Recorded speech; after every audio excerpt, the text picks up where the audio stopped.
Vamos ahora a tener la lectura de la palabra del Señor. Estamos en la carta a los Efesios, en el capítulo 4. Efesios, capítulo 4. Y dice así pues la palabra del Señor, a partir del versículo 25 hasta el 28. Por lo cual, dejando la mentira, hablad verdad cada uno con su prójimo, porque somos miembros los unos de los otros. Airaos, pero no pequéis, no se ponga el sol sobre vuestro enojo, ni deis lugar al diablo. El que hurtaba, no hurte más, sino trabaje, haciendo con sus manos lo que es bueno, para que tenga necesidad, para que tenga que compartir con el que tiene necesidad. Amén. Que el Señor bendiga su santa palabra. Pues la semana anterior comenzábamos, ¿no? Estuvimos viendo esa introducción general, digamos, ¿no? Entre comillas, a esta última parte de la carta a los Efesios, de esta última parte de aplicación de toda la enseñanza que se ha dado. Entonces, aquí en este versículo 25 ya se comienza a dar estos mandamientos particulares. Y esto va a continuar así, entonces, hasta el final de la carta. Así, entonces, ya estamos, digamos, en la recta final, ¿no? Ya hemos llegado aquí en el capítulo 4, ya a finales del capítulo, y bueno, pues hemos de llegar ya al capítulo 6. Ya hemos recorrido la gran parte de esta epístola. Y bien, pues de todo lo que nos queda por ver, se puede decir que hay grandes secciones, y la que comienza aquí continúa hasta el capítulo 5 y versículo 2, porque aquí son entonces estos mandamientos particulares, pequeños, ¿no? Y a partir del versículo 5, versículo 2, también sigue dando estos mandamientos particulares, pero hay más explicación, ¿no? Mientras que estos son más breves, ¿no? Más puntuales, ¿no? En todo lo que dice. En todo caso, aquí se sigue claramente lo que ya veíamos la semana anterior. ¿Nos acordamos, no? Esos tres movimientos que decíamos. Que estaba el despojarse, estaba el renovarse y estaba el vestirse. Pues entonces, es lo que se encuentra aquí. Es lo que se encuentra aquí en esta sección. Porque primeramente se nos dice lo que hemos de dejar de hacer, despojarse. Después se nos dice, por lo contrario, lo que hay que hacer, vestirse. Pero después hay una cosa más, que es muy interesante, llama mucho la atención en estos versículos, que es que en todos ellos se nos da una motivación o una razón para cumplir el mandamiento. Como cuando, pues, por ejemplo, ya lo veremos después, cuando está hablando que los hijos tienen que orar a los padres, dice, porque este es el primer mandamiento con promesa, para que te vaya bien en la tierra, etcétera, etcétera, ¿no? Entonces, bueno, nos da una motivación, una razón para guardar los mandamientos. Entonces vemos, no somos, por así decirlo, máquinas, no somos robots. El Señor sabe que funcionamos, pues, por motivos del corazón, no es solamente obligados o bajo compulsión o así, ¿no? Sino que aquí nos está dando unas razones para que los cumplamos, para que hagamos su voluntad. Y entonces ya hemos dicho, ¿no? Vamos a estar considerando esta mañana hasta el versículo 26 que hemos leído. Aquí vamos a estar considerando 3 pecados que hemos de dejar. Primero es la mentira, segundo es la ira o el enojo, o después, por último, el hurto o el robo. La mentira, el enojo y el hurto. Comenzamos entonces por el versículo 25, la mentira. Nos dice, por lo cual, dejando la mentira. Vemos. Dejando, lo primero que nos dice, dejando es la misma palabra en realidad que lo que leímos la última vez en el versículo 22, que os despojéis. es la misma palabra. Aquí tiene otra forma, nos dice también esta forma que debemos hacerlo con ganas, o que es el interés personal que nosotros hemos de hacer las cosas, ¿no? En dejar esta mentira, en la forma del verbo. Pero bueno, entonces vemos, esta es la mentira la que tenemos que dejar. Después nos tenemos que vestir, evidentemente, de lo contrario, ¿no? La verdad, hablad verdad. Y después dice, cada uno con su prójimo. Cada uno con su prójimo. El prójimo en la Biblia, en el Nuevo Testamento, normalmente se refiere a todo ser humano, a todas las personas. Pero aquí, personalmente, de manera más particular, está hablando de los hermanos en la fe, porque dice, porque sois miembros los unos de los otros. Obviamente está hablando aquí del cuerpo de Cristo, por lo tanto, de la iglesia, está hablando, por lo tanto, de los creyentes, ¿no?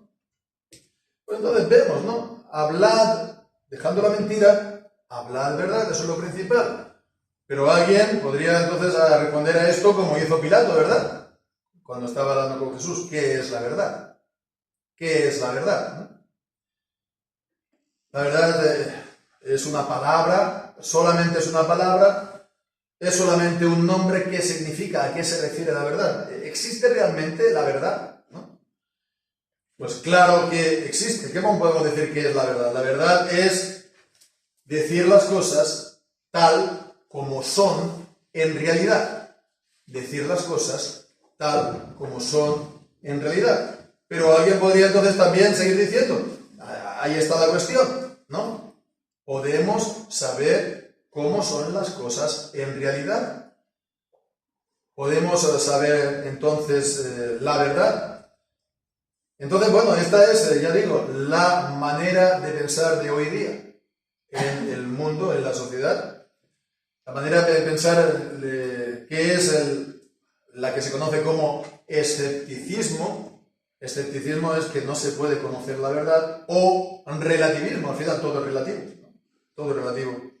No sabemos entonces la realidad, y entonces, esto es una palabra que se dice mucho hoy en día, es el discurso. Todo es discurso.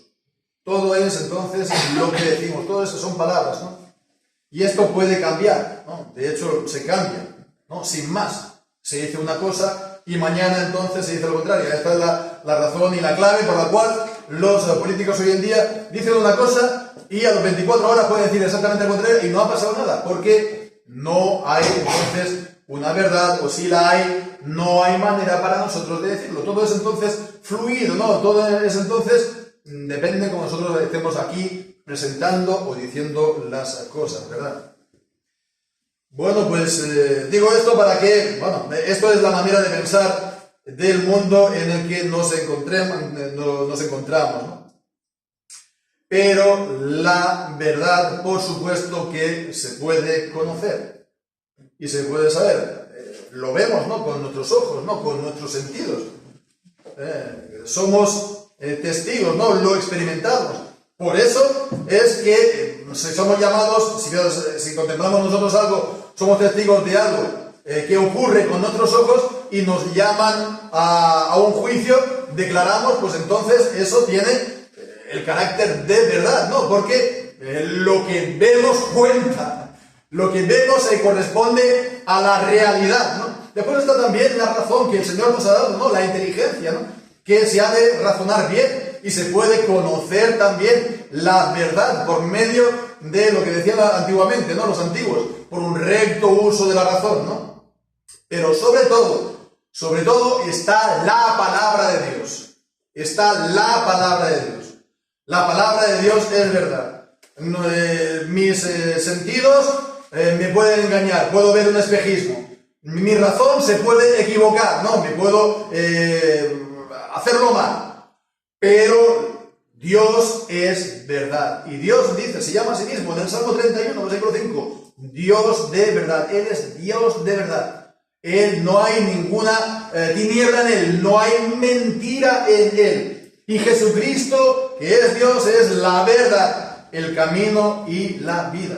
Y la palabra de Dios es verdad, porque es lo que ha salido de la boca de Dios y lo que Dios ha inspirado. Por lo tanto, conocemos verdaderamente, para la redundancia, la verdad.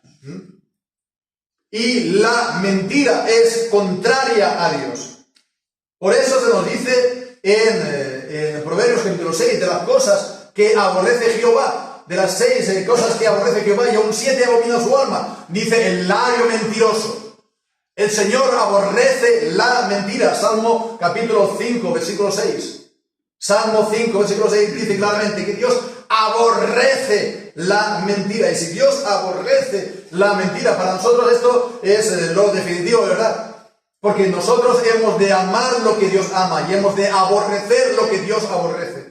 Y si Dios aborrece la mentira, nosotros hemos de aborrecer también la mentira. Y si aborrecemos la mentira, ¿cómo vamos nosotros a vivir y decir la mentira?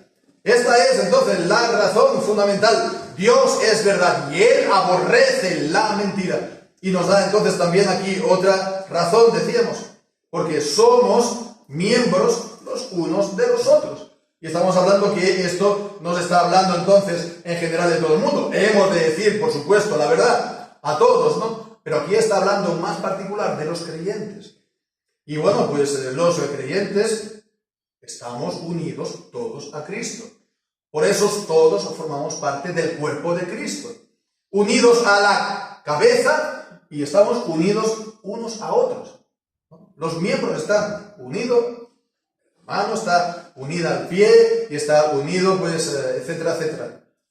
Bien, pues entonces, esto es la cuestión. Somos miembros los unos de los otros. ¿Qué nos viene a decir?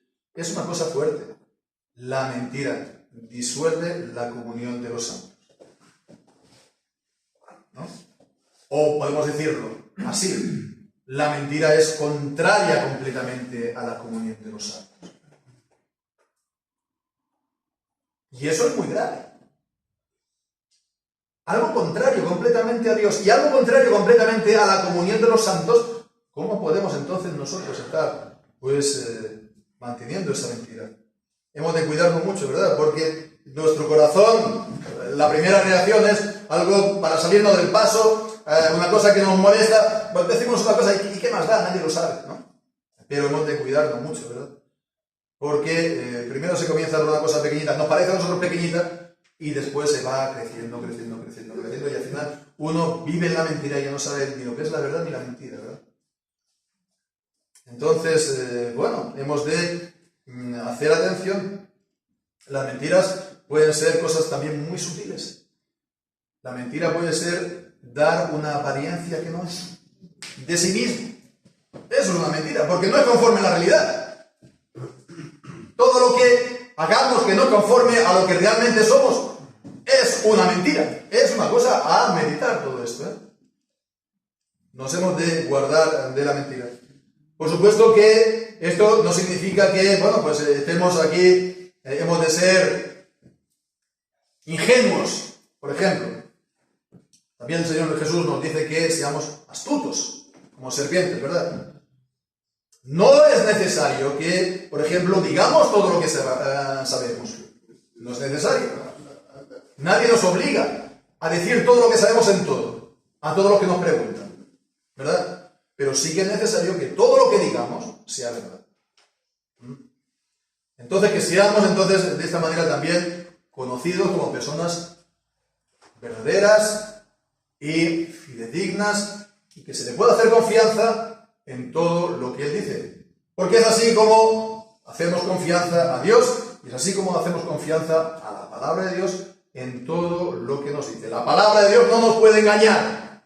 En todo lo que nos dice, desde Génesis 1 hasta Apocalipsis capítulo 22, no nos puede engañar, porque Él es verdadero y no engaña y no induce a error, no nos decepciona. Entonces, hemos también de ser así nosotros.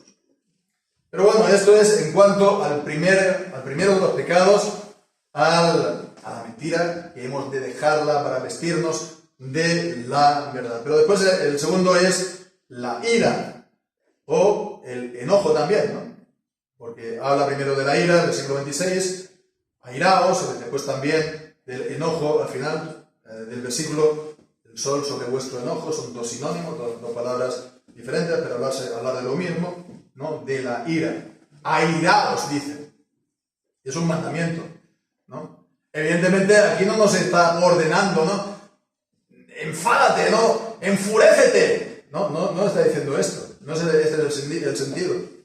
El sentido es, si os airáis, ¿no? Si esto llega, si esto ocurre, entonces no pequéis. Entonces vemos, es algo que está permitido. Es algo que está permitido. Es decir, que la ira en sí no es algo malo. La ira en sí no es pecado. No es pecado. Porque ¿qué es la ira? Es una reacción emocional. Es una emoción. Es como cuando te llevas una sorpresa y te da la emoción del asombro, ¿no? Y la sorpresa es agradable. Pues entonces es la emoción de la alegría, ¿no? Estás alegre. Pero bueno, pongamos que la sorpresa es algo malo y es algo injusto, que te han hecho a ti o a los demás. Entonces te aireas, no, como se llama. Aireas no, pero airas, no, como sea. Te enfadas, no, te enojas, te enfureces tal vez incluso. Enfurecer ya a lo mejor es una palabra un poco demasiado. Entonces es una reacción emocional. Y no es algo malo ni pecado de por sí, porque ¿cuántas veces sale en el Antiguo Testamento y en el Nuevo también acerca de la ira de Dios? Si fuera una cosa mala, no estaría atribuyéndola a Dios, que Dios tiene ira, ¿no?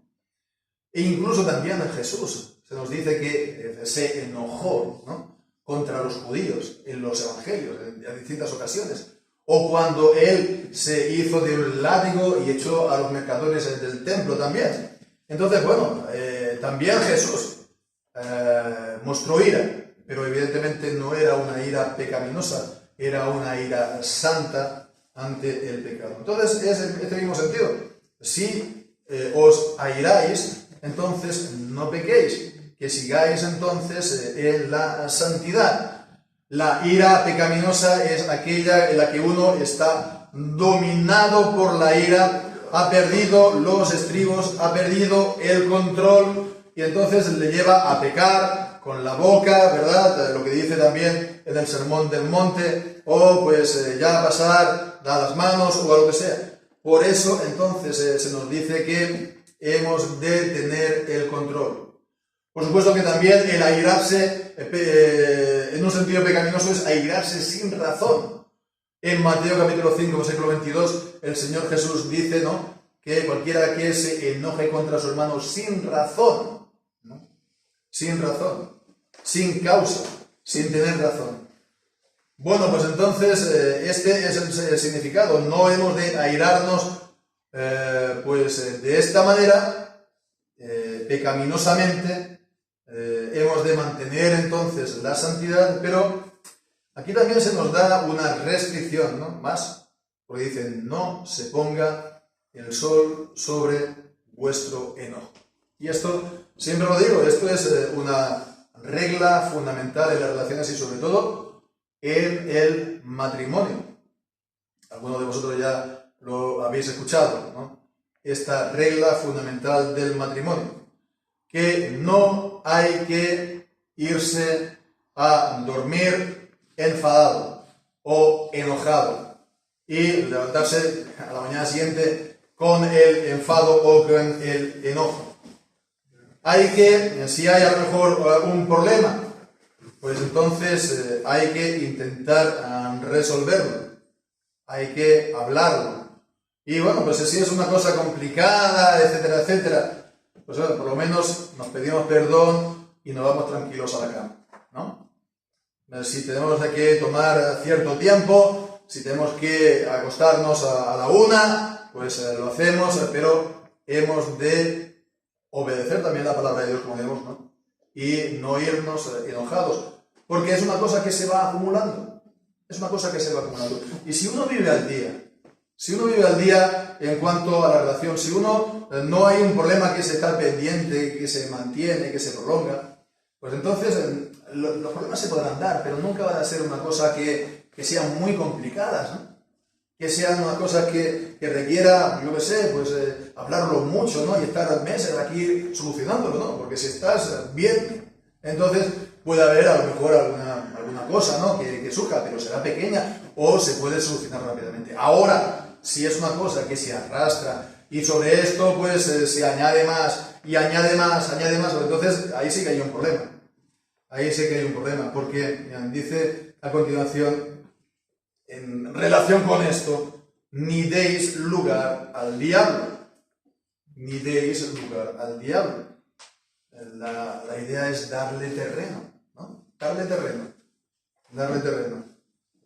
Permitirle, por lo tanto, que él esté presente, que él esté actuando en tu vida. Y el diablo está alrededor de nosotros buscando a quien devorar. Y si le damos terreno, él lo va a aprovechar. Y él, pues, si le damos terreno, ¿qué va a ocurrir? Lo que dice en 2 de Corintios, el capítulo 2 y versículo 11. 2 de Corintios, capítulo 2 y versículo 11, cuando allí dice: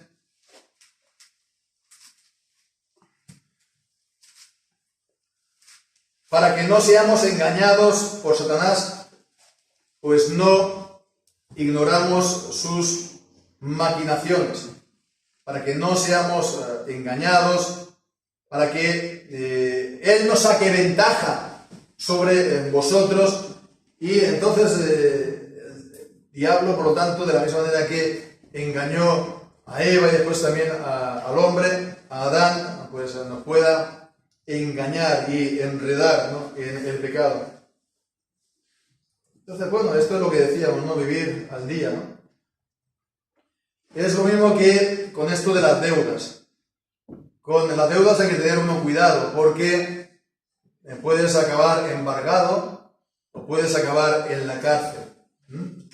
Si al diablo se le deja un terreno, se le deja margen de acción, manos libres, él lo va a aprovechar y nos va a arruinar.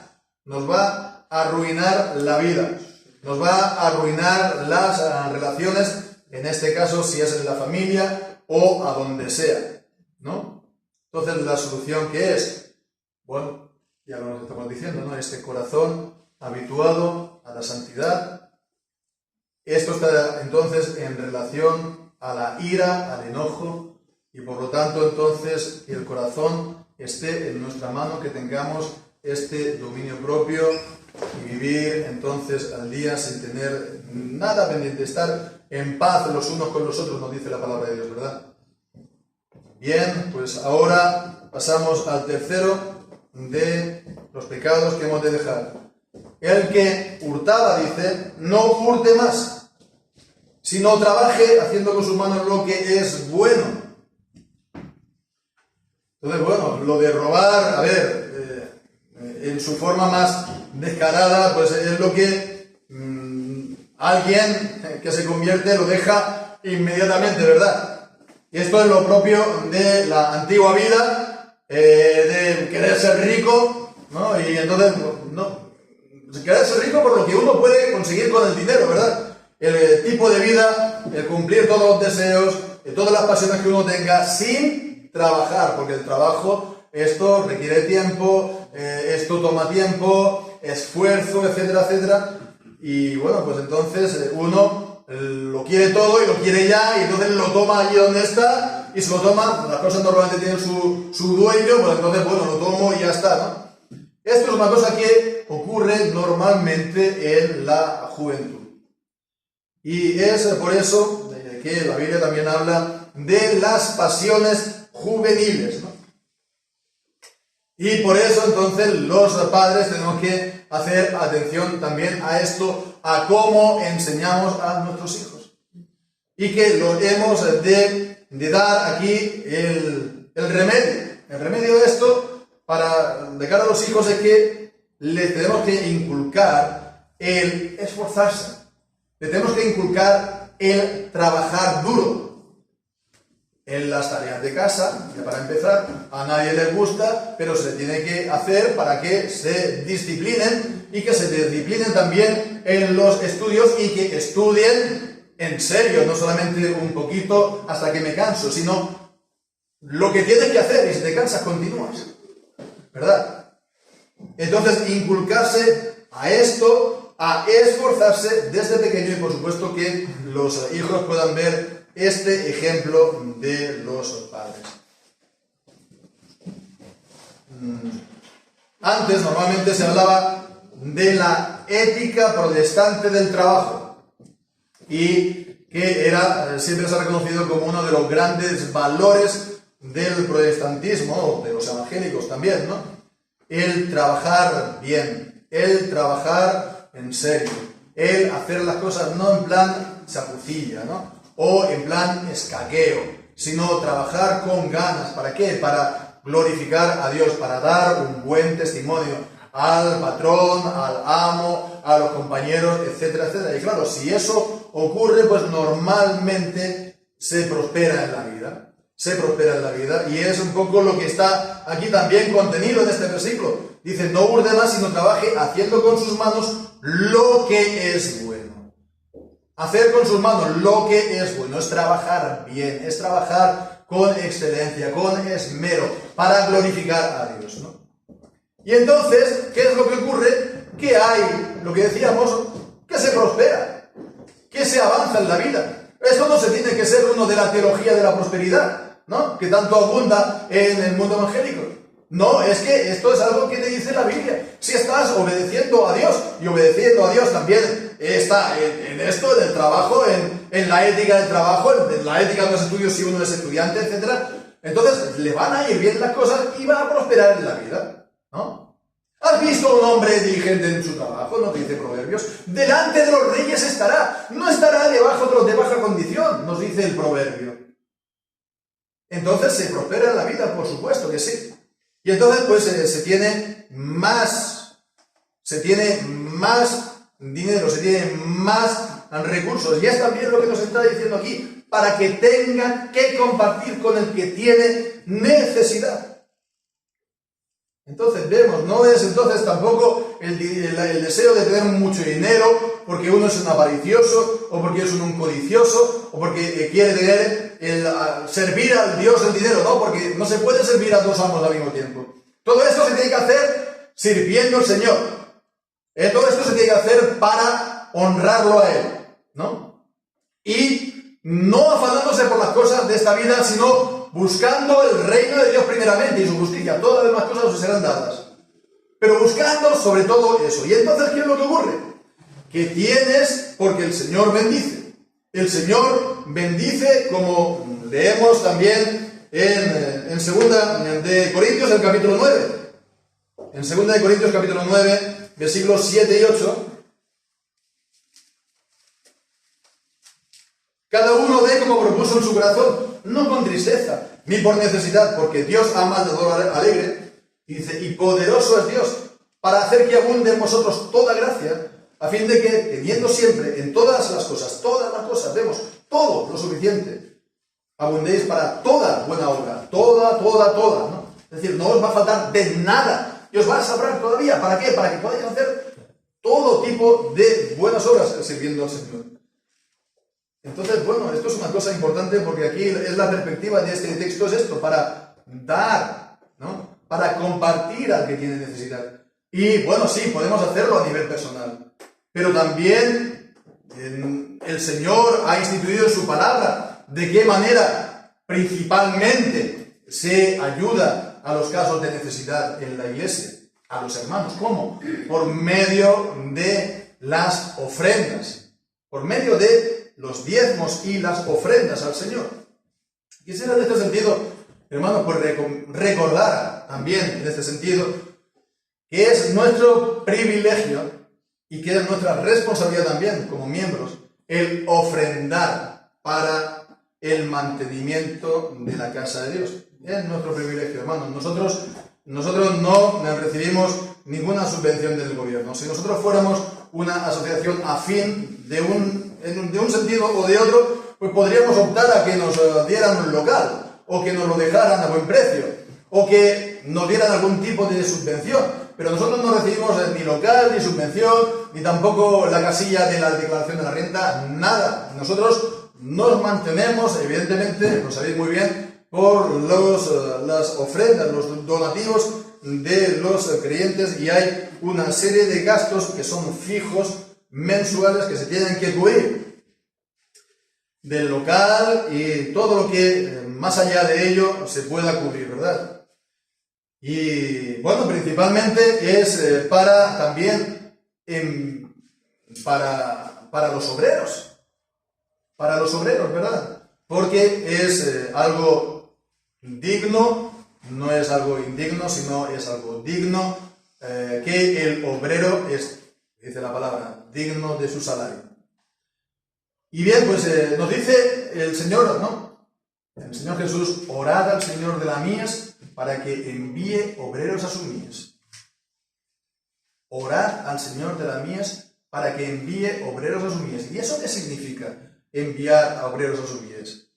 Enviar obreros a su mies significa que también la Iglesia los envía. ¿Cómo creerán si no son enviados? Romanos 10. Y eso significa que estos obreros que se dedican al Evangelio puedan vivir del Evangelio. Por lo tanto, vemos que es nuestro privilegio y nuestra responsabilidad también dar, pues para mantener a los obreros, pero no hemos de pensar pues a uno, ¿no? O a dos con suerte, con mucho esfuerzo. No, es que tendría que ser esto mucho mayor de lo que actualmente es. Yo digo en general, ¿no? En general, no estoy hablando aquí de nuestro caso en particular, pero en general no es tan difícil mantener un obrero. Fijémonos, según el patrón bíblico, 10 miembros adultos que estén trabajando bastarían para mantener un obrero. Por aquello del diezmo y las ofrendas, ¿no? Bueno, también, puede haber excepciones. Que el miembro sea ama de casa, o que el miembro sea joven todavía estudiando, o que el miembro pues esté en paro y pues ha perdido el trabajo, o pues se está pasando en casa una situación un poco excepcional, un poco de escasez. Todo eso se entiende. Pero en general no hace falta que una iglesia sea de 3.000 miembros para mantener a su pastor. Una iglesia pequeña puede mantener muy bien a su pastor. Una iglesia pequeña. Yo no digo ya nombres, no digo ya cifras, pero una iglesia pequeña lo puede hacer. Entonces vemos, esto es una cosa de, también lo que decíamos, de la motivación. Si tenemos esa motivación por la causa del Evangelio, ¿no? Fijémonos, hermanos, lo bueno que sería el tener levantada una gran congregación con muchos hermanos, ¿no? Porque ahí está la gloria del Rey. En la multitud del pueblo está la gloria del Rey. Entonces, tener una gran multitud, tener un gran local y tener pues también siervos dedicados a la obra. Y todo esto pues para la gloria de Dios, para el avance del Evangelio. ¿No sería esto mejor? ¿No sería mejor esto, ver que se están plantando iglesias aquí y allá, y esto significa mantener también, gastar todos los gastos y mantener también los siervos que se puedan enviar allá? Y esto lo tenemos que hacer nosotros. Lo tenemos que hacer nosotros. No tenemos que estar dependiendo de afuera, que esto es lo que siempre ha ocurrido. En España siempre ha ocurrido esto. Los miembros damos para el local y el siervo ya misiones, ¿no? Del extranjero. Y entonces, por eso estamos, en la mayoría de los casos, pues así. Entonces, hermanos, es una gran cosa, es un gran privilegio que el Señor nos da. Y es algo posible que nos hace. Y bueno, pues el medio, sobre todo, vemos, es nuestro trabajo y hacerlo bien, hacerlo para la gloria del Señor, con esa ética, digamos, bíblica, esa ética protestante del trabajo que se ha hecho famosa, ¿no?, hasta el día de hoy. Esperemos que esta ética del protestante del trabajo la podamos mantener y transmitir también a los nuestros.